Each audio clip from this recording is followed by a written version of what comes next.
Right, I want to talk to you about preparing expander pellets. To me, it's really important.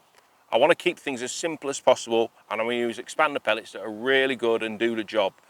For that reason, the only pellets I use are Dynamite Pro expanders for a number of reasons. They're uniform in shape, they hold together really well, which means when they're on the hook and you're lifting and dropping, you don't have to lift your whole rig out. You know that they're still on the hook, which means you can spend more time in the water trying to catch fish. That's really important with expander pellets.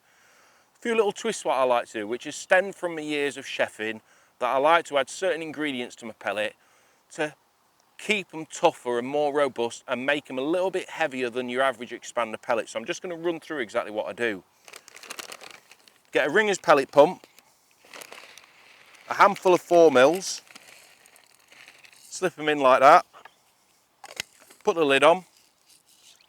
I'm just going to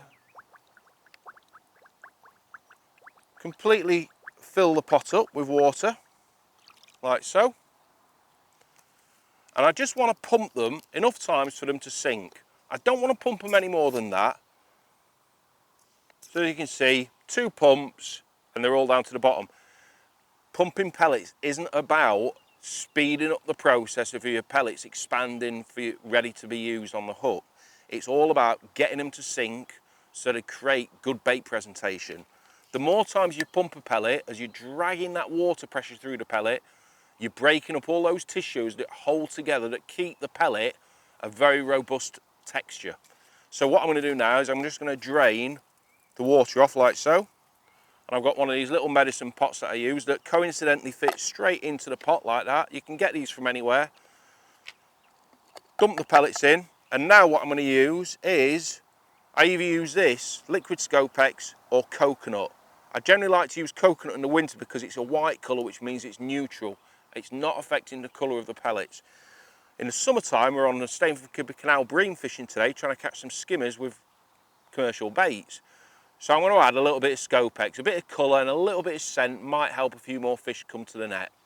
So all I'm going to do now is just fill the pellets enough so they're just covered, and this is about beauty about using this pot. You can accurately add the same amount of liquid every single time. So I've just covered those pellets just so they're above the height of the pellet.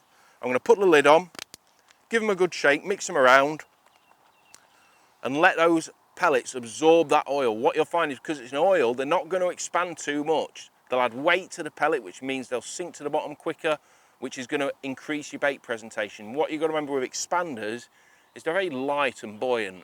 So let's create those pellets to become more stable on the bottom, which creates better bait presentation, and you'll definitely catch some more bites, get some more bites and catch some more fish.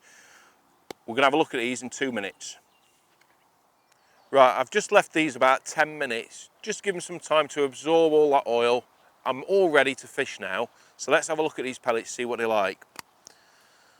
As expected, they've absorbed that oil, and as a result, they're really durable. I can squeeze them, yet it'll expand back out. That means when I put them on the hook, they're going to hold the shape on the hook. More importantly, they're not going to come off that hook. So there's a great little tip for you to go out and give it a try when it comes to expander pellet prep. They work brilliantly, and as well as that, with them being an oil, you can do your pellets on a Friday and they'll last for days because the oil acts also as a preservative as well. So give it a go.